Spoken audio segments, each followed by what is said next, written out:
Louvado seja nosso Senhor Jesus Cristo, para sempre seja louvado. Caríssimos irmãos e irmãs, nós continuamos seguindo Jesus no Evangelho de São Lucas.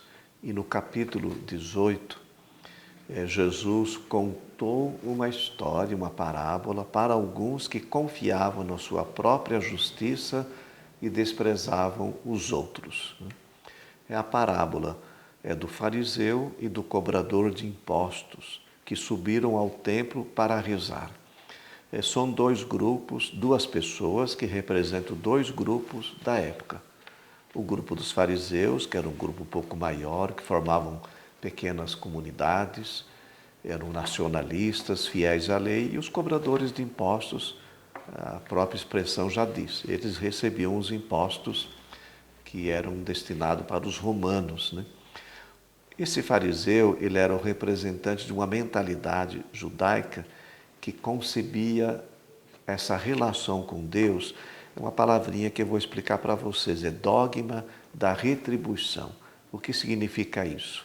Deus é justo e ele retribui a sua graça àqueles que são justos, né? É como se a justiça dele fosse uma retribuição das nossas obras, conforme os nossos méritos.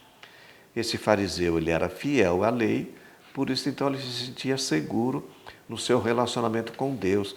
Ele acreditava que já estava salvo e criava até um certo orgulho por causa disso. Ele já se considerava justificado e acabava exigindo de Deus uma certa recompensa. Daí esse orgulho e essa exaltação de si mesmo, né? Mas ao pensar em ter méritos e justificar-se diante de Deus, ele acabava se afastando do próprio Deus e também das pessoas.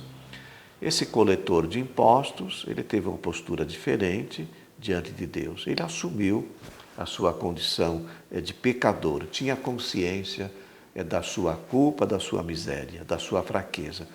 Por isso, na humildade, ele se voltou para Deus e pediu a sua misericórdia. Olha o que Jesus ele diz no final da parábola.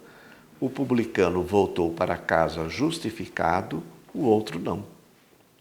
Essa parábola do fariseu e do publicano retrata o coração da mensagem cristã, né, que Jesus Cristo veio revelar. Esta passagem da vida de pecado para a vida nova na graça é dom de Deus, é Deus que nos salva, Deus que nos perdoa. O nosso mérito é a misericórdia de Deus, dizia São Bernardo. A religião é um mistério de fé e de graça. Ele nos ama gratuitamente porque Ele é bom, porque Ele é justo, né? E esse ato de justiça de Deus brota do seu coração bondoso, sem depender das nossas obras. Por isso que ninguém se salva por si só, mas pela graça de Deus. É claro que nós damos uma resposta também de fé. O apóstolo Paulo, depois da sua conversão, ele compreendeu profundamente essa pedagogia divina, porque ele fez essa experiência dessa passagem, né? E ele dizia assim, na carta aos Romanos, que nós somos justificados gratuitamente pela graça de Deus, por meio da redenção em Jesus Cristo. Quer dizer que o amor de Deus não depende das nossas obras, apesar delas serem muito importantes. É Ele que nos ama primeiro, que toma a iniciativa de nos amar e nos perdoar, né? Antes que tivéssemos feito qualquer obra, né? É somente a fé em Jesus que é capaz de realizar aquilo que a lei não consegue. E tem uma experiência muito bonita de Paulo na carta a Timóteo, segunda carta, né? Além dos conselhos que ele passa para esse seu discípulo, ele faz uma partilha da sua experiência no fim da vida. E ele vai falar que não se gloria daquilo que ele fez. É o Senhor quem lhe dará a coroa da justiça, ele fala.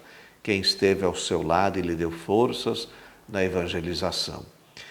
É Ele que o libertará de todo o mal, que o salvará para o seu reino celeste. Irmãos, Deus é pura misericórdia e não se deixa mover pelas obras. Nenhuma criatura humana tem poder sobre Deus, né? Ele nos liberta dos nossos pecados mediante a fé em Jesus Cristo. Nós não somos os autores da salvação, é Deus que é o seu autor. É claro que Ele conta com a nossa resposta, como já falei, com a nossa retribuição. É um mistério esta graça que Deus nos concede, né? Que atitudes nós podemos ter? Já falei algumas. E na humildade a gente se abrir à salvação, acreditar na graça de Deus, acolher na fé esse dom que Jesus Cristo nos oferece. Deixar que o Espírito Santo conduza a nossa vida. Nós devemos nos sentir amados por Jesus Cristo, acolhendo o dom da pura misericórdia que vem de Deus. E aí colaborar com a nossa miséria, com a nossa fraqueza, sabendo que Deus nos ama. Este é o nosso consolo e nós vamos procurar então viver também o amor e assumir as exigências do caminho, as exigências do reino. Que a bênção do Deus Todo-Poderoso, Ele que é Pai, Filho e Espírito Santo, desça sobre vós e permaneça para sempre. Amém.